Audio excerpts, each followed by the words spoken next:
Saking keramatnya Imam Amudi, kata Allah, ya Amudi, presentasikan ilmu tauhid yang lewat jalur matematika ke semua malaikat saya. Semua malaikat saya tahu cara berpikir matematis. Karena malaikat itu imannya itu iman mauhibah, karena dia malaikat, ya iman karena tahu neraka, tahu surga, terus dia iman. Kalau kita enggak, kita iman tuh pakai logika, jadi lebih keren. Loh betul. Malaikat itu ketika bangga, ya Allah, apa ada orang yang imannya di atas kita? Jawabnya Allah ada. Siapa? Cara berpikir niku udan niku rahmat, terus termasuk tobat sing sah. Niku dawuh Imam Ghazali, kon adus nganggo banyu udan sing ceblok langsung. Mergo nak liwat kenteng, kadang kentenge iku hasil sumbangan proposal. Terus pun sing langsung mawon, sing liwat plastik pun mboten mandi niku. Mboten mandi niku sing mau sama niku. Terus dulu di antara syarat tobat niku dawuh Imam Ghazali niku adus udan sing perawan, maksudnya sing asli, ceblok saking putih langit niku langsung sampean nombe. Nak tepak nggih tobat, nak mboten tepak nggih lara niku. Mergi asli. Terus kula matur nuwun sangat jenengan hormat teng Raden Asnawi. Beliau sekarang generasi keempat nggih, wonten sing generasi ketiga. Nasab kula kepanggih Raden Asnawi teng Asnawi sepuh. Terus Mbah Raden Asnawi gadah bah namine Abdullah Husnen, terus Ibu Ayu Sofiyah niku binti Asnawi sepuh. Kula buyut kula kandung damaran niku Hafsah binti Maksum bin Soleh bin Asnawi sepuh. Kenapa saya cerita dzurriyah nggih? Terus satu peradaban. Ini bahasa Indonesia mawon nggih. Kersane gaul. Satu peradaban itu yang bisa bangun itu dzurriyah. Dzurriyah itu komunitas gen. Meskipun nanti komunitas gen itu bisa disadap atau dibajak oleh orang-orang yang tidak gen. Jadi agak ilegal tapi itu sah. Karena sampean bisa misalnya kalah nasab sama saya, misalnya bilang nanti ketemu di Nabi Adam saja Gus gitu. Nanti pasti kita ketemu di siapa? Nabi Adam. Terus kedua, kekalahan nasab itu tidak abadi, karena nanti setelah jenengan ditanya di kuburan, bapak kamu siapa? Itu disuruh jawab Nabi siapa? Ibrahim. Terus kekalahan nasab sampai nanti berakhir di kuburan, karena nanti dijawab siapa bapak kamu, disuruh jawab siapa? Nabi Ibrahim. Jadi yang punya bapak Karmen apa itu sudah selesai, sudah gak dipakai lagi. Nanti pakai siapa? Nabi siapa? Ibrahim. Nah, kenapa saya cerita bahwa nasab gen itu akan disatukan oleh satu visi ilmiah yang objektif. Gini ku dawuh Nabi Yusuf, wattaba'tu millata abai Ibrahim wa Ishaq wa Yaqub. Terus dawuh Nabi Yusuf, maka nalana an nusyrika billahi min syai'. Jadi saya ngikuti leluhur saya. Ini dengerin ya. Saya ngikuti leluhur saya, yaitu Nabi Yakub bin Ishak bin Ibrahim. Leluhur saya itu siapa? Maka nalana an nusyrika billahi min syai', yaitu keluarga besar yang tidak pernah melakukan kemusyrikan. Ya, keluarga besar kami punya tradisi tidak pernah melakukan kemusyrikan. Dan bahkan itu dibahasakan tidak mungkin kita ini melakukan kemusyrikan. Maka nalana itu kira-kira kalau bahasa Indonesia itu kita ini tidak mungkin melakukan kemusyrikan. Nah, kenapa demikian? Itu berangkat dari logika yang permanen. Disebut yusabbitu Allahu alladziina aamanu bil qouli tsabiti fil hayatid dunya wa fil akhir. Logika permanen itu begini misalnya. Kita ini kan hidup dari bapak dari ibu terus sampai Nabi Adam. Kemudian setelah Nabi Adam ini berakhir, kemudian kita mau tidak mau berpikir Nabi Adam itu siapa? Terus diterangkan ternyata Nabi Adam itu satu makhluk hidup yang mulanya dari tanah, lewat wahyu Allah, lewat titah Allah kun, kemudian jadi manusia yang bernama Adam. Sebelum Adam ada bumi, ada langit, ada cakrawala, macam-macam. Kemudian itu kita rumuskan lagi, asal usulnya adalah tidak ada. Adamiyun makhdun. Akhirnya kita tahu bahwa alam raya ini diwujudkan setelah dari tidak ada. Nah, tentu terus kita berpikir, Dari tidak ada menjadi ada itu pasti penyebabnya adalah sesuatu yang ada. Nah yang ada itu disebut wajibil wujud. Karena wajibil wujud ini wujud sendiri, nggak ada saingannya. Karena Allahu wala say'amahu, Allah ada dan tidak ada pesaingnya. Maka kita ini berpikir nggak mungkin ada kekuatan manapun yang menyamai Allah. Sehingga nggak ada Yesus mungkin menyamai Allah, nggak ada Fir'aun, nggak ada Lata, nggak ada Uzza. Makanya disebut maka nalana an nusyrika billahi min syai'. Kita ini tidak mungkin melakukan kemusyrikan. Sama nggak usah tanya saya, Gus, tapi orang menjadi musyrik itu kan mungkin. Jawabannya itu tetap nggak mungkin. Kemusyrikan itu satu teori yang nggak mungkin. Tapi kalau orang musyrik itu mungkin.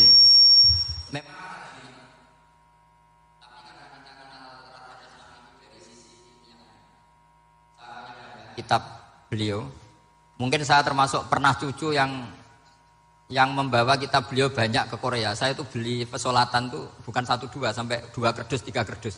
Itu mulai dulu, mulai saya ngiai sampai sekarang. Tak bawa ke Sragen, ke Solo Tigo, termasuk tak bawa ke Korea.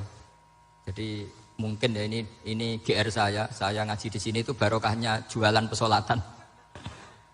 Tapi bukan jualan yang cari laba enggak, karena tak gratiskan, tapi itu dagang akhirat lah kira-kira gitu. Jadi kalau saya masuk neraka kita era pantas, bakul pesolatan kok masuk neraka gitu, kayak itu nggak pantas itu. Karena saya termasuk orang ya yang cara berpikir itu optimis. Dulu di sini ada orang alim alama namanya Raden Asnawi. Terus kemudian sejarah agak berpolemik, ada yang mengatakan beliau itu muridnya Syekh Nawawi, ada yang mengatakan tidak. Apapun itu yang saya yakini adalah beliau ya saling istifadah lah, saling bermanfaat bagi Syekh Nawawi Banten. Saya punya catatan sejarah banyak tentang Raden Asnawi karena guru-guru kita itu akan ketemu di Syekh Nawawi Banten. Yaitu kita tahu misalnya saya ngaji Mbah Mun ngaji Mbah Zubair misalnya ngaji Syekh Fakih Mas Kumambang, ngaji Mbah Mahfud, terus ngaji Sayyid Abi Bakar Sato, terus ngaji Sayyid Zaini Dahlan. Kalau keluarga sini mungkin misalnya Gus Hafid, Mbah Niam, Mbah Zuhri, terus Raden Asnawi. Raden Asnawi kita tahu nikah dari istri mudanya Syekh Nawawi, yaitu Nyai Hamdana. Saya sering diceritani Mbah Mun, terus Nyai Hamdana punya anak yang namanya Zuhriyah dari Syekh Nawawi. Kemudian setelah dinikahi Raden Asnawi punya anak namanya Zuhri, Minan, Niam, terus sampai ke Gus Hafid, Hafid bin Niam. Kenapa saya cerita ini? Karena kealiman itu adalah sesuatu yang dibanggakan Allah. Imam Amudi itu ulama ahli matematika. Jadi ada ulama itu ahli matematika. Dia nggak pernah ngajarkan pesolatan, zakat, sholat, tapi dia ngajar matematika. Kemudian dari matematika itu beliau menjadi ahli tauhid. Sehingga nanti Mungkar Nakir itu nggak akan tanya dia marabbuka wa manabuka, karena dia punya rencana. Yang ngajar tauhid itu saya. Jadi kalau dia akan marabbuka, pangeran kamu itu siapa? Malaikat malah dilawan. Kamu pernah ngajar tauhid? Saya ini guru tauhid. Singkat cerita, saking keramatnya Imam Amudi, kata Allah, ya Amudi, presentasikan ilmu tauhid yang lewat jalur matematika ke semua malaikat saya. Semua malaikat saya tahu cara berpikir matematis. Karena malaikat itu imannya itu iman mauhibah, karena dia malaikat, ya iman karena tahu neraka, tahu surga, terus dia iman. Kalau kita enggak, kita iman tuh pakai logika, jadi lebih keren. Loh betul. Malaikat itu ketika bangga, ya Allah, apa ada orang yang imannya di atas kita? Jawabnya Allah ada. Siapa? Ya orang-orang kudus, kata Allah. Kira-kira gitu. Kenapa? Ya betul. Karena kamu iman saya itu wajar, kamu tahu saya, tapi mereka nggak tahu saya tapi iman. Kenapa bisa iman ya Allah? Karena mereka punya logika, punya akal. Akhirnya Imam Amudi disuruh sama Allah presentasikan logika tauhid kamu lewat jalur matematika. Malaikat disuruh dengerin semua. Isma'u ya malaikati, ini mimpinya wali. Terus Imam Amudi mulai mengajarkan nisbatul isnaini ilal wahid wa nisbatus salasa wal arba'ah ila ma la nihayatalah, niku binisbatin wahidah, yaitu far'un minal asli wa huwa al wahid. Mbok angka sebanyak apapun 2, 3, 4 sampai 1 miliar itu nisbatnya ke angka 1 adalah nisbatul far'i ilal asli. Semuanya berasal dari Maka hadhil awalim atau hadal alam ila ma la nihayata lahu, tetap semuanya ini cabang dari satu, yaitu wujud dari satu, yaitu Allah Subhanahu wa taala. Sehingga semenjak itu ditiru sekian ulama. Akhirnya malaikatnya mantuk karena kepastian kalau Allah satu yang diyakini malaikat itu sepasti logika yang dibangun orang-orang manusia ini padahal tidak ngerti Allah Subhanahu wa taala karena pakai akal. Sehingga di pondok itu orang harus ngerti mantek.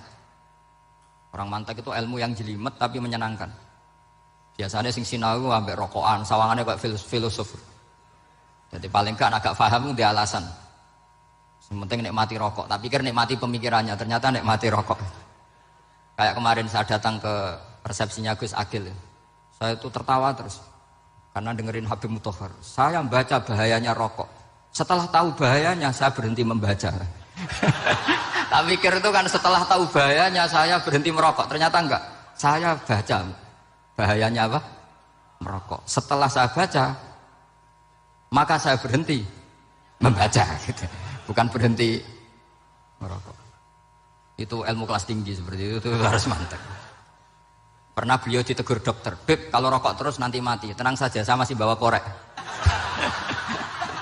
Dikira itu kan orangnya yang mati, ternyata beliau enteng saja. Santai aja dok, saya masih bawa korek. Jadi saya bukan nyarankan santai rokok, tapi orang rokok itu memang punya logikanya sendiri. Kalau Banafek Hajen itu masih pernah bahas saya juga. Karena Banafek juga turunan Mbah Mutamakin. Pak, rokok itu haram tau ora? Nak cara kula darani haram sebuti bah. Lah iya, nak haram ya bener aku. Mulane tak obong, barang haram apik itu obong. Jadi saya sama orang-orang sepuh itu tidak pernah menang. Jadi apa ya? Mereka itu orang yang sudah lama gimana ya? Mau dikatakan bulat itu ya, tapi memang nggak pernah kalah mereka. Ada satu kiai, masih misananya Banafek. Ini rokok 2 katanya. Bagi yang nggak ngerokok berarti membiarkan 2 haram masih. Bagi yang merokok berarti mengurangi haram. Kalah lagi saya. Jadi saya tuh pernah dibully 2 mbah saya. Karena 2 mbah saya ini rokok semua. Akhirnya saya sing nom ngalah gitu. Karena saya tidak mungkin bilang sing waras ngalah karena kalah sepuh gitu. Jadi ya sudah mau tidak mau harus bilang sing nom kalah. Tapi yang penting itu kita mendengar. Jadi ternyata sepinter-pinternya kita itu mesti kalah pinter sama yang sepuh-sepuh itu. Jadi kalau tahu bahayanya rokok lewat membaca ya harus berhenti merokok. Berhenti membaca katanya. Nah malaikat ini cerita lagi malaikat. Saya memang dari awal niat hormat Raden Asnawi karena buyut-buyut beliau itu ketemu di buyut saya. Saya ini turunan Mbak Asnawi sepuh. Terus cuma buyut saya itu nikah Lasem, terus saya keceluk cucunya keluarga Lasem. Sebenarnya saya juga cucu Kudus. Tapi terus alhamdulillah sekarang kembali karena buyut saya menyuruh saya ngajar di Damaran, terus sampai sekarang saya ngajar di Damaran. Tapi buyut saya itu masih lahir di Damaran. Namanya Mbak Hafsah, itu Hamsah binti Maksum bin Soleh bin Asnawi sepuh. Sama seperti nasab di sini Raden Asnawi, Mbak Abdul Husnan, terus Nyai Ayu Sofiyah, terus Mbak Raden Asnawi. Saya mau cerita, jadi ilmu itu lebih keren kita. Sehingga Rasulullah SAW pernah ngendikan, saya ini rindu sekali li ikhwani. Kata Nabi itu ikhwani. Kata sahabat bilang, alasna ikhwanaka ya Rasulullah. Bukankah kita ini saudara kamu? Saudara engkau ya Rasulullah. Tidak, antum ashabi, kamu itu sahabat saya. Siapa teman-teman kamu itu ya Rasulullah? Yaitu kaumun yang tidak melihat saya, kemudian iman kepada saya. Jadi mereka seperti kita semua di Kudus ini tidak melihat Rasulullah SAW, tapi iman sama Nabi. Dan ketika malaikat yubahi bikum malaikah, Allah bangga dengan malaikatnya, membanggakan kita. Sampai malaikat itu sentimen, kok bisa ya Allah? Ya karena tadi, kamu iman sama saya wajar, karena kamu melihat surga, melihat neraka, melihat aras. Sementara orang Kudus coba melihat apa? Paling simpang 5, apa simpang 7 itu. Tapi imannya nggak kalah dengan malaikat. Kenapa nggak kalah? Karena tadi kita diajarkan bahwa nisbatul isnaini wassalasah wal arba'ah ila ma la nihayatalaha itu sama-sama nisbatul far'i ilal asli. Tetap yang asli adalah angka 1. Jadi nggak mungkin aslu hadhil asya nggak dari Allah itu. Nggak mungkin, tetap dari zat yang 1. Kemudian tentu ini bukan nisbatul walad ilal walid, anak ke bapak tentu enggak, tapi nisbatul khaliq sama makhluk. Tapi apapun itu pasti 1. Sehingga Imam Amudi akhirnya masuk surga lewat jalur itu, tidak usah lewat pertanyaan man rabbuka wa man nabiyuka. Kelasnya disuruh ngajar malaikat. Saya punya rencana jadi pengajar malaikat nanti itu kan. Jadi orang-orang kudus yang dapat barokahnya Raden Asnawi nanti jangan mau kalau ditanya man rabbuka wa man nabiyuka. Kelasnya itu harus apa? Jadi gurunya malaikat. Karena bapak kita Nabi Adam itu keren. Nabi Adam itu adalah orang yang disuruh Allah dipresentasikan, dibanggakan Allah di depan para malaikat. Ketika ada malaikat yang agak hasut, tapi itu tidak malaikat papan atas, malaikat yang kebanyakan. Itu kan agak gak terima Nabi Adam jadi apa? Khalifah. Sampai malaikat ini usul ataj'alu fiha mayufsidu fiha wasfikut. Makanya kalau saya protes sama malaikat itu malaikat yang ini, bukan Jibril sama Israel. Kalau protes Israel bahaya, bisa dihabisin. Saya pernah ditanya seorang kiai, Gus, dengan gojlok malaikat kok berani? Ya karena malaikat yang jenis ini pernah gojlok Nabi siapa? Adam. Enggak percaya kalau Nabi Adam itu layak mimpin sampai protes ataj'alu fiha may yufsidu fiha wasfikut dima. Tapi apa yang terjadi? Allah mengajarkan satu ilmu di Nabi Adam kemudian disuruh meresentasikan. Qala ya Adamu ambihum bi asma'ihim. Adam, coba kamu presentasikan ilmu kamu. Setelah Nabi Adam fasih mempresentasikan ilmu, kata Allah, kamu bisa enggak sepinter Nabi Adam? Enggak bisa ya Allah. Makanya sudah saya bilang ini alamu malah. Saya lebih tahu siapa yang layak mimpin. Jadi layak mimpin itu pertama harus kuwatul ilm. Ilmunya itu harus kuat. Nanti saya akan cerita hubungannya Raden Asnawi dengan Syekh Nawawi. Apa itu hubungan teman, apa murid guru, itu memang masih jadi polemik sampai sekarang. Kalau saya ya keyakinan saling istifadal. Ini bahasa netral, tidak murid guru tapi saling apa? Istifadal. Kata Syekh Nawawi dalam tafsir Munir itu, ilmu itu nomor satu. Sehingga beliau setiap ada ayat fa inna hisballahi humul ghalibun, beliau pasti menafsiri bil hujjah wal barohin la bis saulah. Saya masih ingat betul takbirnya, memang saya hafalkan. Tapi bukan untuk modal pidato mboten, modal sebagai wong alim. Kalau pidato gampang. Pidato itu semua orang bisa. Kalau jadi orang alim itu tidak gampang. Lebih susah lagi wong alim buat pidato. Itu kalau nggak pernah mbah saya tidak mau. Karena memang saya terkenal nggak suka pidato. Satu memang nggak bisa. Nomor dua tidak ingin, nomor tiga ya rugi, karena pidato itu nasib-nasiban itu. Kalau nasib baik kamu tidak paham itu, wah Gus Ba ilmunya tinggi sehingga kita tidak paham itu kalau nasib baik. Kalau nasibnya tidak baik, nak ngendikan bulat sama no. Itu tepat-tepaan. Dan Syekh Nawawi itu benar, Raden Asnawi juga benar, semua guru-guru kita benar. Karena agama ini sebetulnya bukan masalah negara, tapi masalah logika yang sehat. Uni Soviet itu pernah mengkooptasi Uzbek, Ceknya, Tajikistan. Itu 100 tahun. Orang dipaksa ateis. Tapi orang-orang Uzbek, saya sering ketemu lama Uzbek, kadang ketemu di Korea, kadang di Malaysia. Orang-orang Uzbek itu punya basement di bawah tanah. Kemudian di bawah tanah ini mereka ngajarkan tauhid. Ngajarkannya ya gampang. Misalnya, ini sesuatu yang ada. Iya ini. Ini ada penciptanya enggak? Ya ada. Siapa? Tukang katanya. Yang penting itu nggak ada logika bahwa sesuatu yang ada disebabkan oleh ketiadaan. Lah orang komunis, orang ateis itu orang yang mengatakan alam ini didahului oleh nihilisme, oleh adamiyah. Masuk akal nggak sesuatu yang ada, penciptanya sesuatu yang tidak ada. Sehingga orang anak-anak Uni Soviet itu nggak pernah kepikiran membenarkan ateis itu nggak pernah.